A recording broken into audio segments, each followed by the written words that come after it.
श्रोताओं नमस्कार। दीपेंद्र सिवाच की ओर से जम्मू कश्मीर और लद्दाख क्षेत्र पर आधारित इस विशेष कार्यक्रम वादी की आवाज में एक बार फिर आपका स्वागत है। हमारे आज के मेहमान हैं श्री अशोक कौल, जो वैसे तो लॉ प्रैक्टिशनर हैं, लेकिन कश्मीरी साहित्य के गंभीर अध्येता हैं। कश्मीर का प्रारंभिक साहित्य संस्कृत में रचा गया, लेकिन 14वीं सदी तक आते आते एक कश्मीरी भाषा विकसित हो गई और इसमें साहित्य रचा जाने लगा। तो आइए कश्मीरी साहित्य के बारे में और विशेष रूप से कश्मीरी पोएट्री के बारे में बात करते हैं श्री अशोक कौल से। अशोक कौल जी, आपका हमारे कार्यक्रम में बहुत बहुत स्वागत है। धन्यवाद। अशोक जी, सबसे पहले तो हम यही जानना चाहते हैं कि आप कश्मीर के किस क्षेत्र से संबंधित हैं? मैं कश्मीर में बेसिकली हमारा डिस्ट्रिक्ट अनंतनाग हुआ करता था। अब जो लेटेस्ट में हमारा डिस्ट्रिक्ट शोपियान पड़ता है, जो मेरा गांव है डिस्ट्रिक्ट शोपियान में स्थित है, और डिस्ट्रिक्ट शोपियान जो है साउथ कश्मीर का एक डिस्ट्रिक्ट है। और ये अनंतनाग से अलग करके जिला बनाया गया है? हाँ, ये अनंतनाग से पहले तो पुलवामा अलग हुआ था और फिर पुलवामा से शोपियान अलग हुआ। तो वहाँ से आप अभी भी संबंधित है? अभी भी वहाँ आपका आना जाना लगा हुआ है? जी हाँ, मेरी अभी प्रॉपर्टी है और हमारे कभी अभी अबाउट 30 कनाल जमीन अभी मौजूद है, जिसमें सेब और अखरोट के बागात हैं। तो मेरा आना जाना अभी अपने गांव में आना जाना है। कब वहाँ से निकल कर आए? मेरा वहाँ से जून 90 में मैं वहाँ घर छोड़ के आया था और सीधा देहरादून में ही आके सेटल हुआ था। इसके पीछे कोई खास कारण था या सिर्फ ये था कि आपको यहाँ पर आकर अपनी वकालत करनी थी? मैं इसका यहाँ आने का मुख्य कारण ये था कि मैंने LLB यहाँ से की थी। कश्मीर से यहाँ LLB करने के लिए आया था। मैंने DAV PG कॉलेज से LLB करके मैं वापस अपने घर चला गया था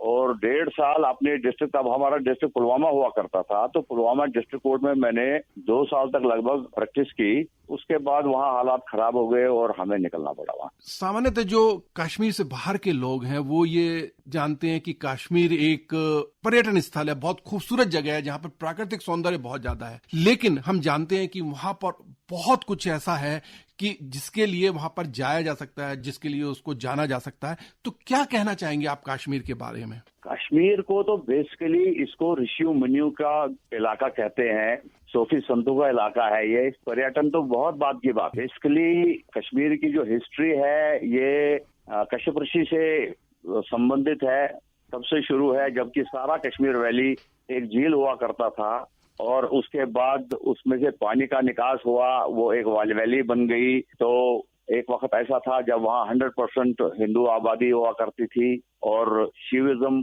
चरम पे था, अपने चरम पे था। आप ये भी देखेंगे कि आज तक भी जो वहाँ शायर लोग हैं वो सूफी शायरी करते हैं, आध्यात्मिक शायरी बहुत ज्यादा प्रचलन है वहाँ का, और माहौल ही ऐसा है कि वहाँ जो भी जाता है तो वो आध्यात्म की बात करता है ज्यादातर। आपने शायर की बात की, आप साहित्य के अध्येता हैं, कश्मीरी साहित्य के बारे में कुछ बताएंगे? कश्मीर का साहित्य जो है, इसका जो स्वर्णिम अध्याय है वो 14वीं सदी से ही शुरू है, जब ललेश्वरी नाम की एक महिला, वो एनलाइटेंड महिला थी, मतलब दार्शनिक थी। उनको हम कश्मीरी में, हम कश्मीरी लोग चाहे मुसलमान हो चाहे हिंदू, ललदेद के नाम से बोलते थे।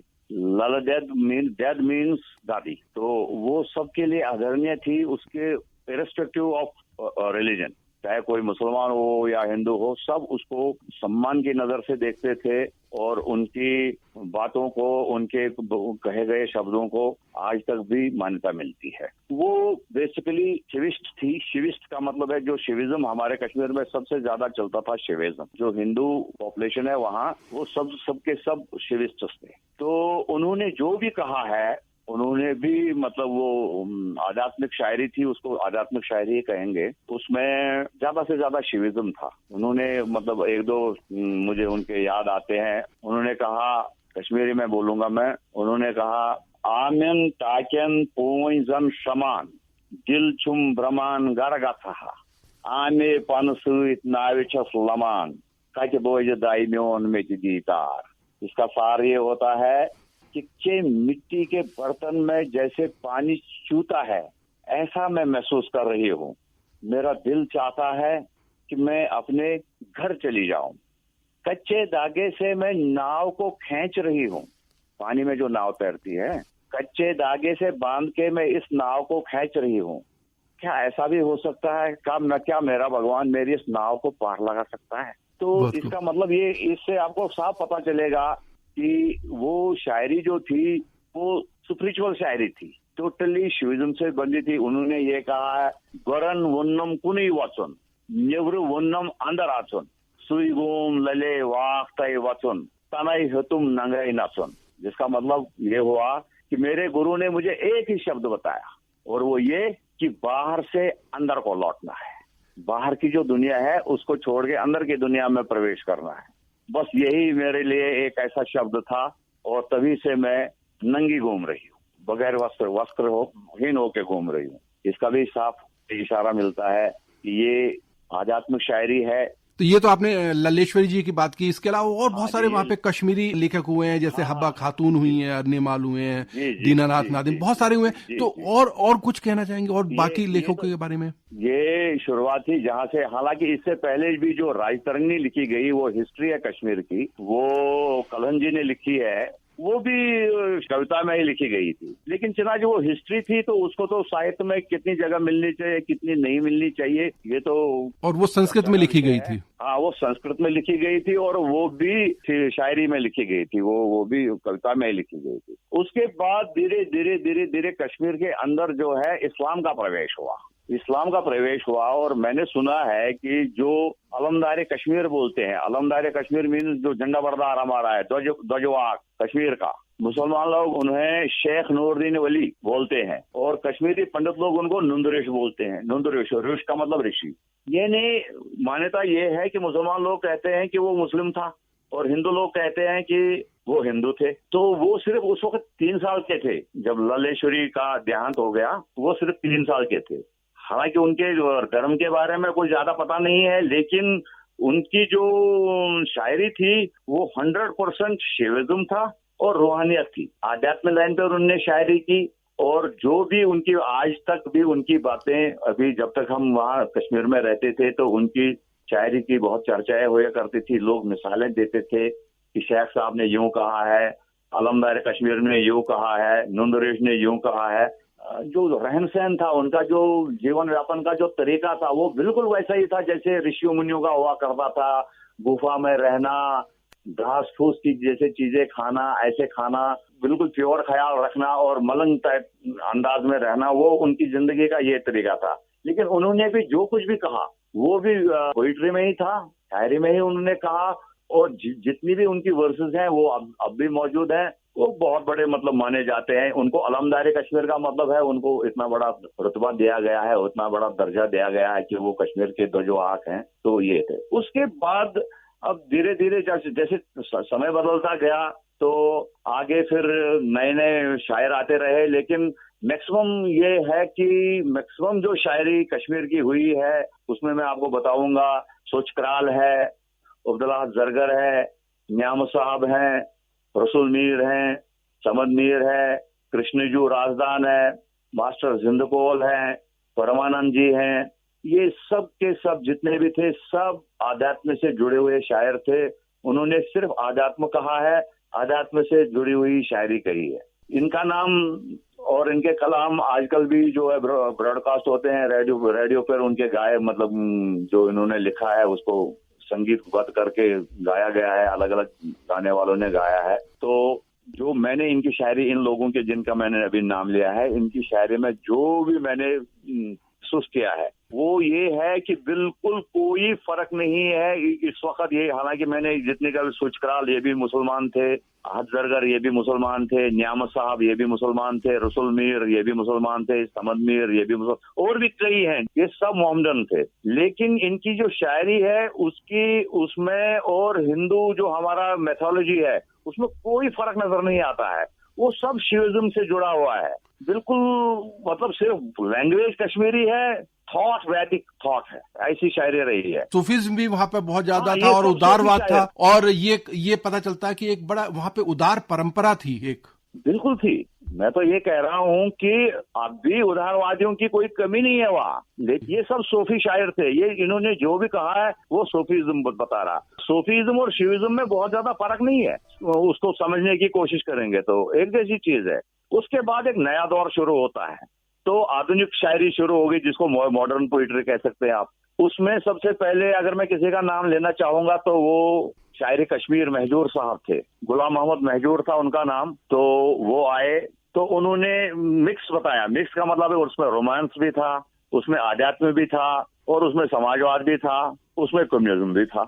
जब उनको जैसा जरूरत पड़ी वैसा उन्होंने शायरी की। मुझे उनका याद आता है एक शेर, वलोहा बागवानो नौ बहार शान पैदा कर, फलन गुल गत करन बुलबुल तुझी सामान पैदा कर। आ जाओ बाग के बागबान रखवाले, नया सामान पैदा कर, इस वादी में जो है, इस एरिया में जो है नया सामान पैदा कर, ऐसे व्यवस्था पैदा कर कि फूल खिले, चारों तरफ महक दौड़े, पूरे क्षेत्र में उनकी खुशबू फैले, ऐसा कुछ व्यवस्था पैदा कर। ये एक मतलब इनकलाबी टाइप की शायरी उन्होंने शुरू की थी।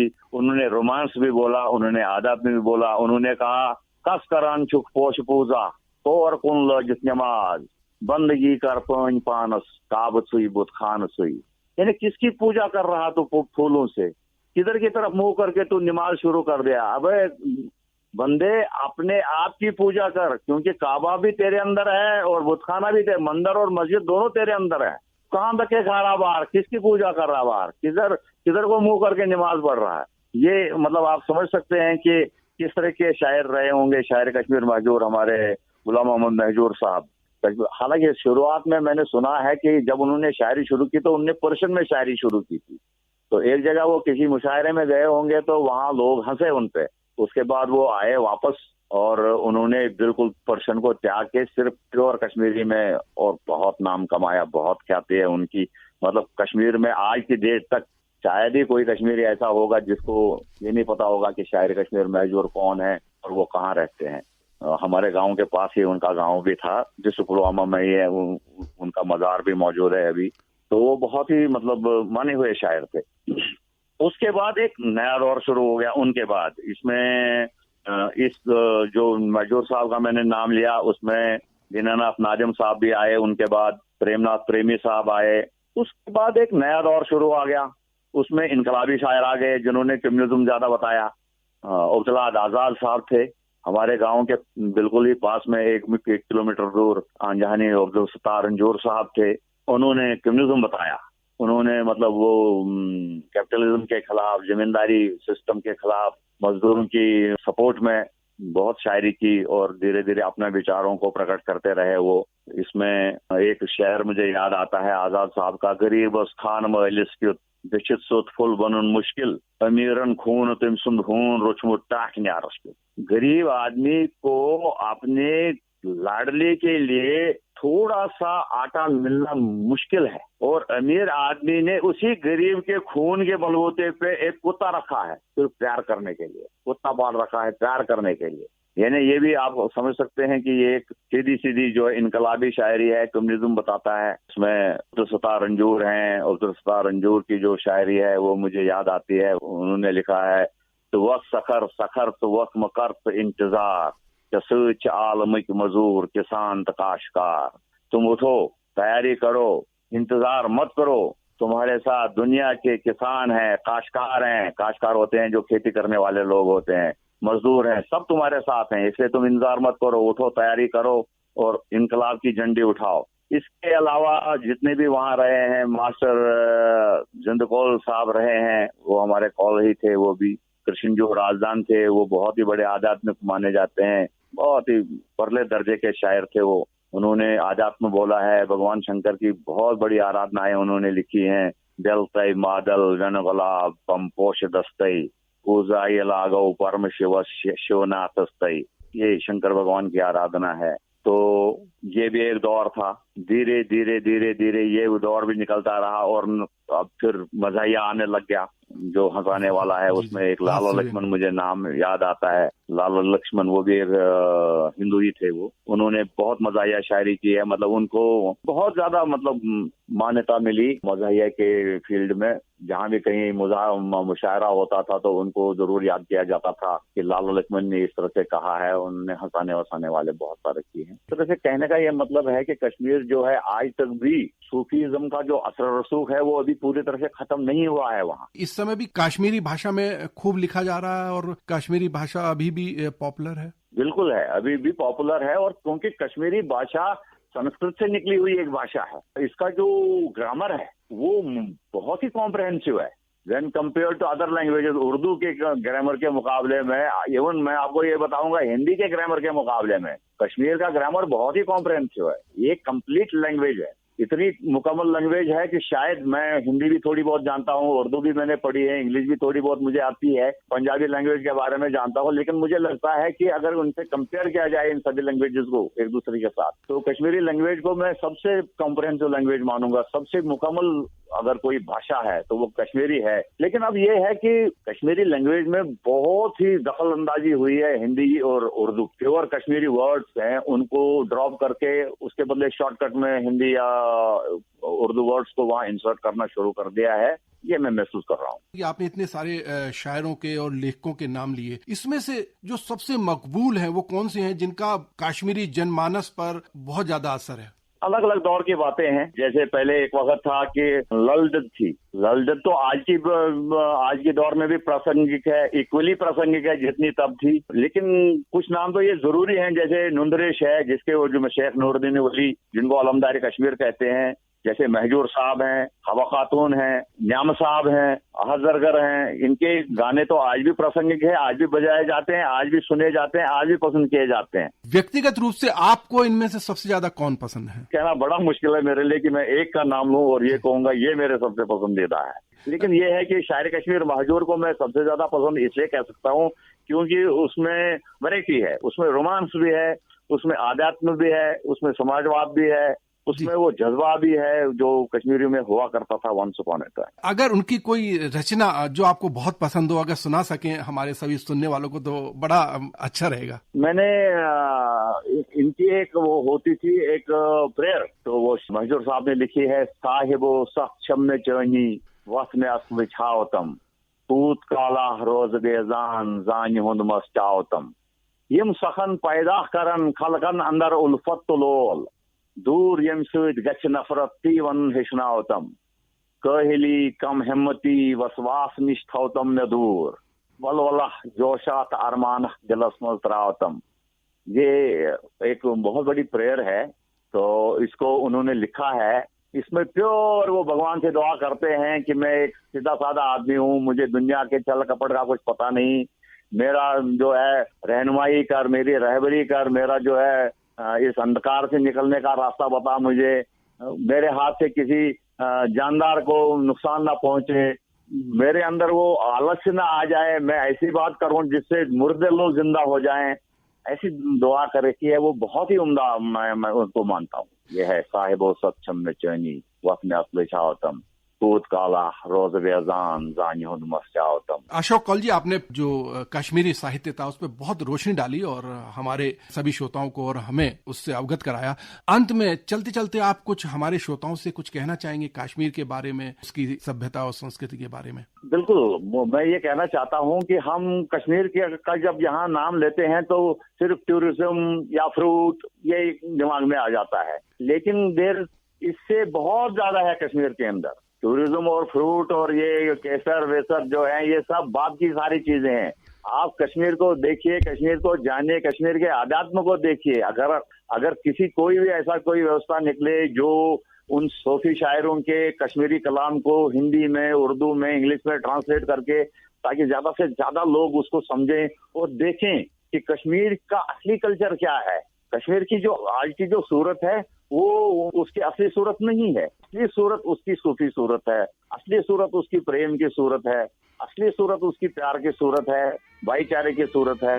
अशोक कौल जी, आप आकाशवाणी से जुड़े और आपने इतनी खूबसूरत बातें कश्मीर के बारे में बताई। आपका बहुत बहुत शुक्रिया, बहुत बहुत आभार। ये थे श्री अशोक कौल और इनसे हम बात कर रहे थे कश्मीरी साहित्य के बारे में। आज के कार्यक्रम में बस इतना ही। अब दीपेंद्र सिवाज को ये कार्यक्रम समाप्त करने की अनुमति दीजिए। कल एक और कार्यक्रम के साथ हम पुनः उपस्थित होंगे। नमस्कार।